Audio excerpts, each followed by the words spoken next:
What is going on, my beautiful people, my beautiful people? Welcome to the Pivot Mindset Podcast.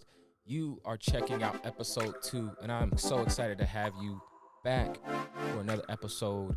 Man, if any of you missed the first episode, you're trying to figure out what is this Pivot Mindset Podcast? What is this thing all about? Well, I'm glad you asked. The Pivot Mindset Podcast is all about living a pivoted life. You see, we believe that life is all about the pivots, and those that decide to be successful decide to make those pivots.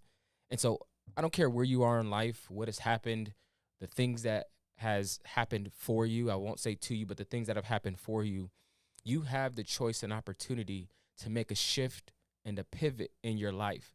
And you have to have the mindset to continually make those shifts and pivots in order to be successful.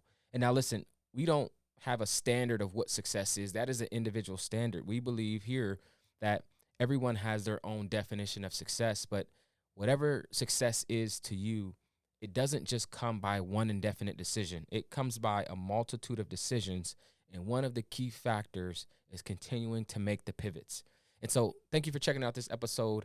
If you want to find more information about the Pivot Mindset Podcast, you can follow me. My name is Justin. I am your host at _Justin Carter on Instagram, just as it's spelled, _Justin, Justin Carter on Instagram, as well as on Facebook and YouTube.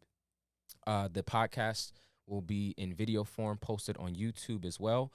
Enough with the housekeeping. Let's dive into episode 2 of the Pivot Mindset Podcast. This episode is sponsored by Garden, Landscape, and Tree Services. Gardening, Landscape, and Tree Services are the trusted professionals for all of your tree removal needs.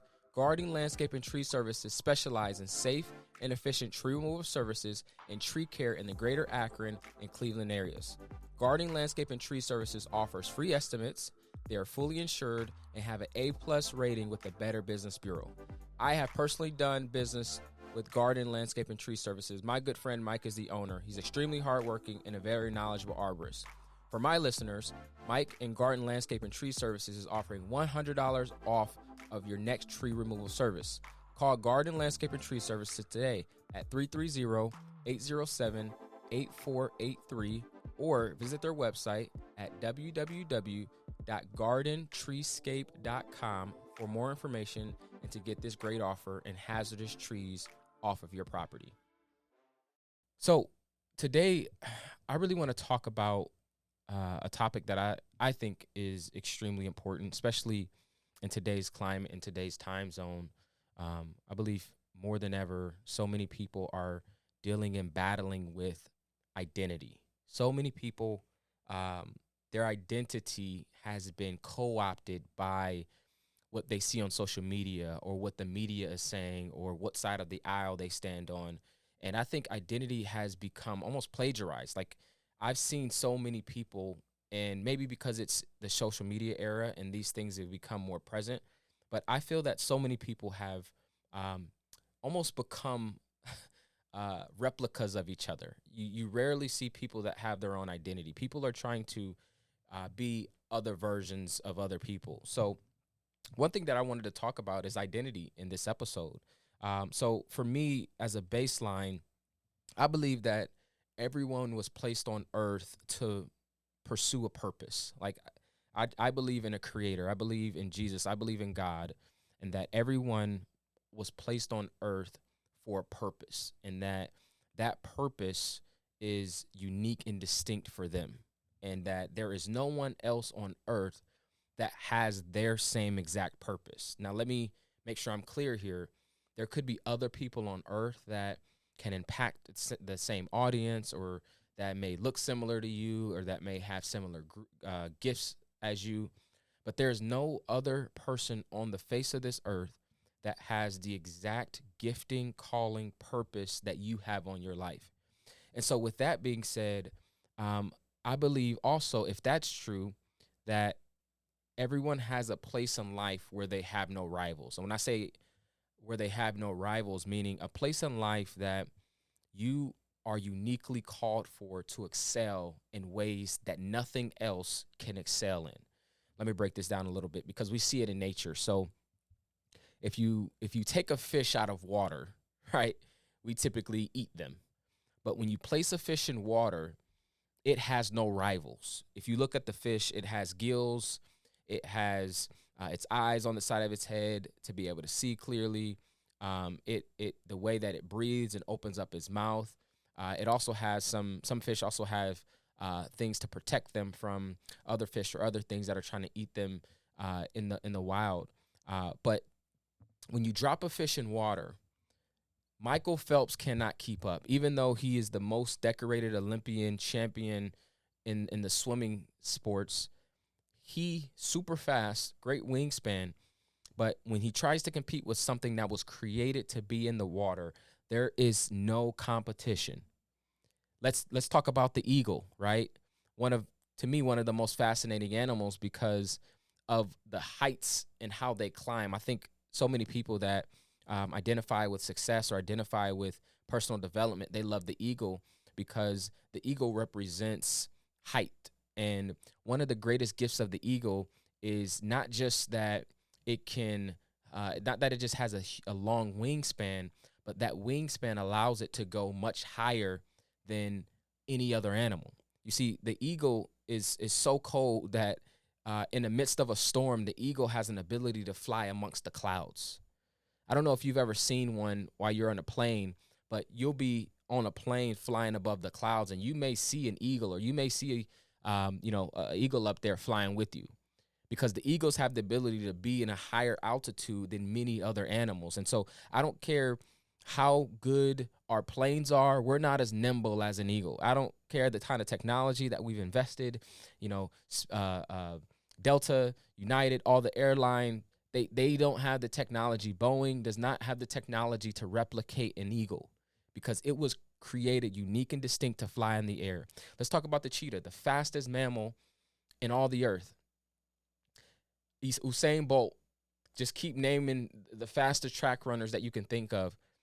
Though they're fast for humans, they still do not compare to the speed and the agility that you can get from a cheetah, because the cheetah was created unique and distinct to run and to run extremely fast. And so for us, I think it's extremely important that if we can understand that in a natural sense, if we can understand how those animals are the best in their classes at what they're created for, and in those particular areas they have no rivals, we have to know that there are also spaces for each and every one of us that we have no rivals in. And so I think what most of life is finding that area for you. When we think of identity and connecting identity to purpose and connecting identity to your calling in life and what you were placed on earth to be, I think it's extremely important for you to do the self and personal discovery to understand what are those areas where you have no rivals. And I believe that this is so connected to your future that only way that you can accomplish what you want out of life is to be intentional each and every single day about understanding and becoming who you were called to be. You see, your future is not something that you will stumble towards, but it's something that you have to be intentional. Like you won't accidentally become successful. I've never heard it. I have never heard anyone in all the books that I've read, all the memoirs I've read, all the autobiographies I've read, I've never read where someone said, I just accidentally became this. They may have not understood the amount of success that they would have had, but they never did anything on accident. If you follow their steps and if you follow their tracks and how they got to where they end up getting to, it was by intentionality. They had a plan, they had a purpose, they had a goal, they had something that they were focused on, that they did not want to be stopped, and they weren't going to take no for an answer. And they created a life of consistently doing and being intentional about that one thing. And so you can't afford to wake up without a plan. Like you do not have that luxury to wake up another day without understanding your identity and understanding what you were uniquely placed on earth to do and to be. Everyone needs you to be the best version of you. Your parents need you to be the best version of you. Your children need you to be the best version of you. Your employer needs you to be the best version of you. Your community, the foundation that you serve, everything around you is better when you're better. You see, like we don't just like this. These things don't just happen by osmosis. These things, you were placed in the spaces that you were placed in to impact and change those things. And when you are the best version of yourself, which is connected to your identity and understanding what the identity is, you get the ability to serve and be a blessing to everybody. And so Abraham Lincoln said this. He said that the best way to predict your future is to create it. I'll repeat that again. Abraham Lincoln said the best way to predict your future is to create it. To create the right future, it all starts with the mind. It all starts at the mindset. You see, there's a lot of people, and I'm not sure what or care what side of the aisle you stand on, if you're religious or not, if you believe in God or you don't.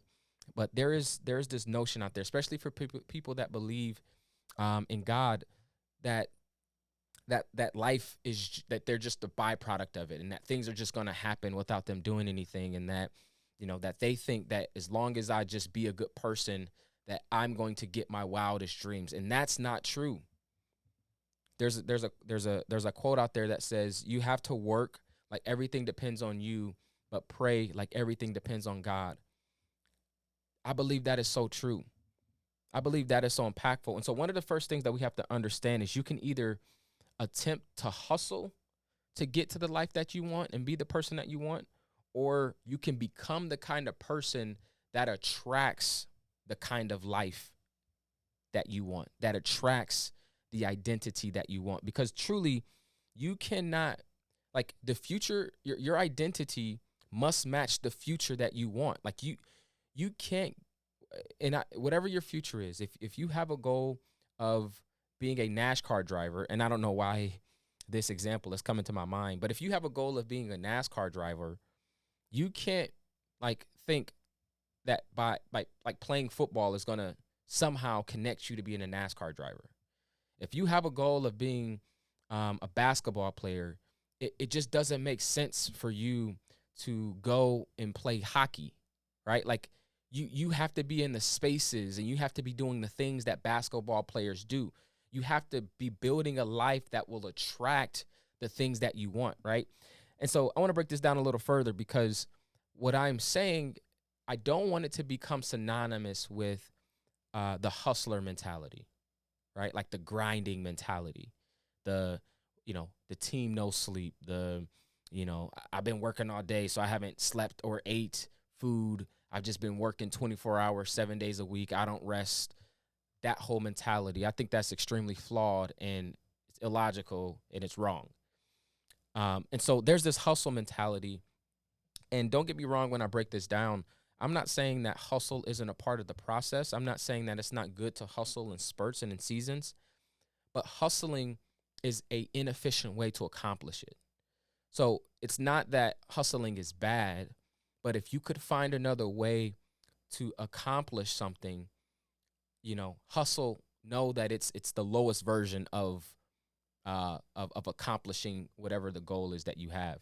And so the hustle mentality says this. It says that you work tons of hours and harder than everyone else is the only way that you'll get the future that you want. By working tons of hours, by working harder than everybody, that just by being there first and leaving last, that is the only way that you'll get the future you want.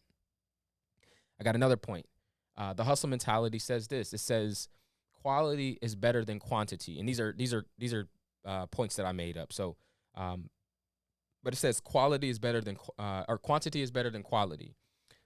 It's non-purpose and non-strategic action, meaning like you'd rather just be spending more hours than actually being purposeful hours, right? Like the other thing about when we talk about identity and how it has to align to your future, and you have to be the person to attract the future that you want, is it has to actually be something that's purposed for you. The other thing that I think is often overlooked, guys, is that when we talk about living a pivoted mindset, one of the first things you have to understand when you make pivots in life is that these pivots come in order to bring you closer to alignment. Alignment to what? Alignment to the purpose that you have on earth, the alignment to being the best version of yourself, the alignment to being what God has called you to be. It is allowing you to make the pivot and the shifts to be closer to that person. And so the hustler mentality does not care about purpose. The hustler mentality is only thinking about quantity and not thinking about quality. And when you do quality work means that you're doing work in the areas where you have no rivals. And then here's the third one for hustle mentality. It's thinking about the short term, very short-sighted. It's like a survival mentality. It's almost only seeing what's in front of you. I've had moments, and I don't know if any of you can identify with this, but I've had moments where, I've lived paycheck to paycheck, and I had bills and I didn't have money, and I had more month than I had money. And when you're in those, when you're in that frame of mind and you don't know or have a way out, everything can seem like it's closing in on you. It seems so close. Like, you ever gotten a late bill in the mail, or you ever gotten like a shut off notice in the mail, and you have no money to pay the bill before the shut off, right? So in your mind at that point, the only thing that you can perceive is the shut off notice, and what do I have to do to get the money so that my lights aren't cut off? So though there's tons of other things that could be more profitable for you to actually think and do and engage in, your life has hit you so close that you can't think long term enough to make the right decisions. And so that's how people will make sporadic decisions. They will do something illegal. They will go out and get a payday loan that's 1,000% interest and things like that. Like, when life is very close, it can be a challenge or hard to make long-term decisions that will affect your long-term life in the future that you want to create. And so that's the hustle mentality. And the hustle mentality is a rat race, guys. And what I want to, if I can do one thing with this episode, with this topic, is to challenge the mindset of the person that says, in order to get the future that I want, I know I have to become a better person, but I want to change your trajectory and your path to let you know that it's not by hustling that you will get there, but there's another mentality that I think is a higher mentality that will allow you to get and create the kind of life that you want. You may be asking, what is that mentality, right? It's the attractor mentality. It's the ability that or the attractor mentality is you've done the initial work to become the thing you want once. I'll slow that down a bit. You have done the work. If you are someone that thinks with an attractor mindset, you have done the thing. You have done the work to do the thing that you want once, to become the thing that you want once.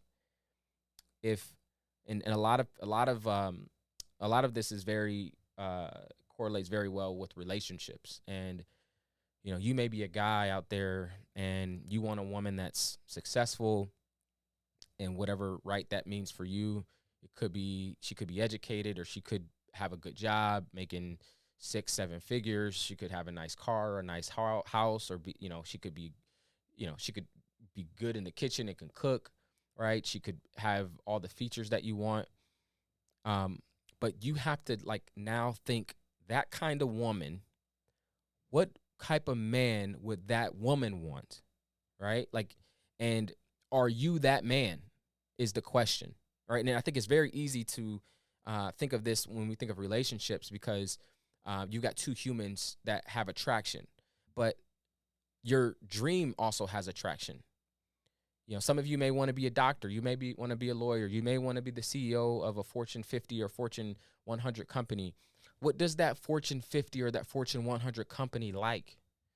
If you look at the past CEOs and their resumes and the time that they put into the workforce and how they built systems and teams, what have you seen in that space, the kind of people that they want, and how do you become that kind of person, right?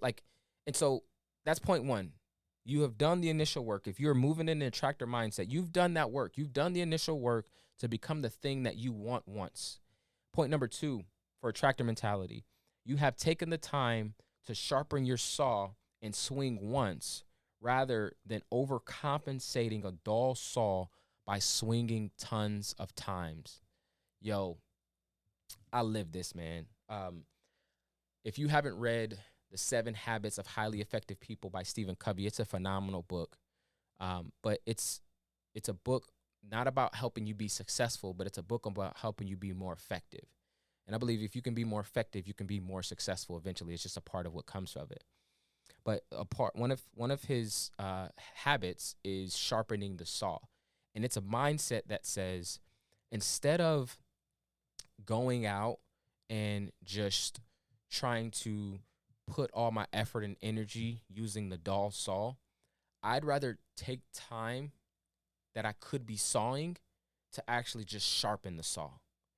And though you can see people out there that are putting tons of time, putting tons of energy using their dull saws and chopping down trees, once you spend the time to sharpen your own saw, you will move at a much faster pace, at a much faster velocity than anybody can with a dull saw.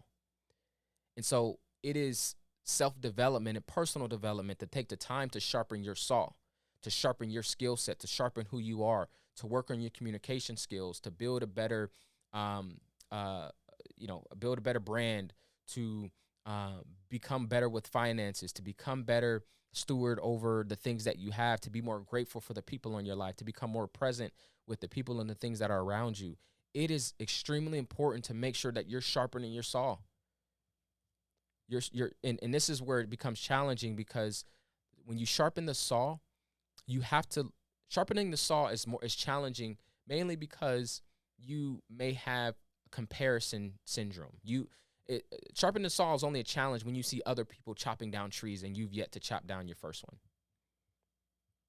All of us have different trajectories in life, and until you understand that, like, you have your own race, and everybody peaks at different times, and everybody dies at different times. And so there may be somebody out there who peaks in their early 20s or peaks in their early 30s and, is an overnight millionaire and got everything, but you don't know what's on the next side of that. You don't know how much life they have. You don't know, what types of battles they'll have to eventually fight and why they may have been fortunate enough to have that wealth. You just don't know. And so you have to put your head down and sharpen your own saw, because that process allows you to focus on what you want. And again, it's building an attractor mentality.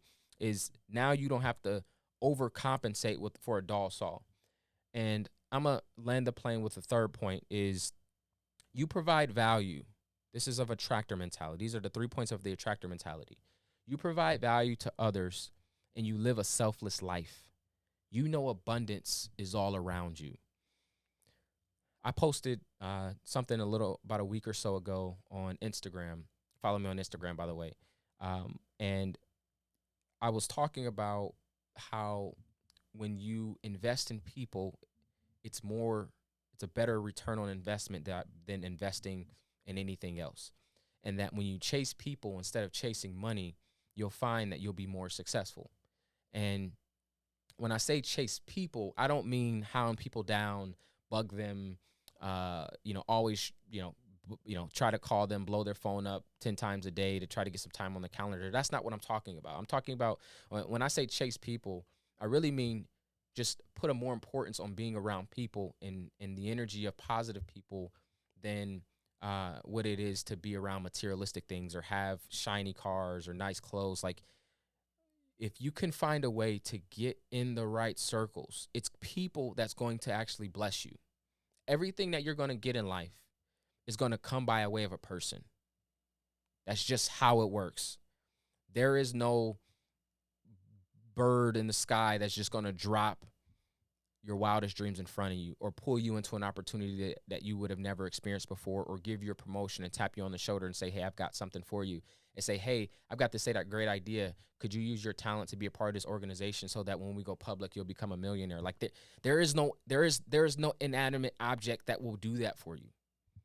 Everything that you want out of life is going to come through a person. And so why is it that we value things more than people? Why is it that we're not present with people and we think, especially, for me, I think it's super important to be around people that treats the waiter like they're the CEO of the organization. I think it's super important that Like, I watch my friends and I watch the people that I'm around. Like, how do you hand the keys to the valet? How much do you tip when you're out for lunch or when you're out to dinner? I can only be around people with an abundant mindset, because life in this world is all about reciprocity. And whatever you need, you have to give first. It sounds like an oxymoron. It sounds so opposite of what the world will tell you. But if you need money, start finding people to give money to. If you need more love, start loving more people. If you want more friends, start being more friendly. It's super simple, but that's just the law of reciprocity. And there's nothing like spiritual. That's the natural law. Like, what you give, you will receive back. And so, guys, as I try to wrap this up, understanding that the future that you want is not going to happen without becoming the person first. Becoming the person first. And so I'm leaving you with that. Thank you for checking out the Pivot Mindset podcast today. I appreciate your love. I appreciate your support. Please subscribe to our YouTube channel. Subscribe to the podcast, as well as leave a comment, a review, and a like. We would love any support. It helps us with the algorithm. It helps us get this message out to other people. Thank you for all of your support, and we look forward to seeing you in the next episode. Peace.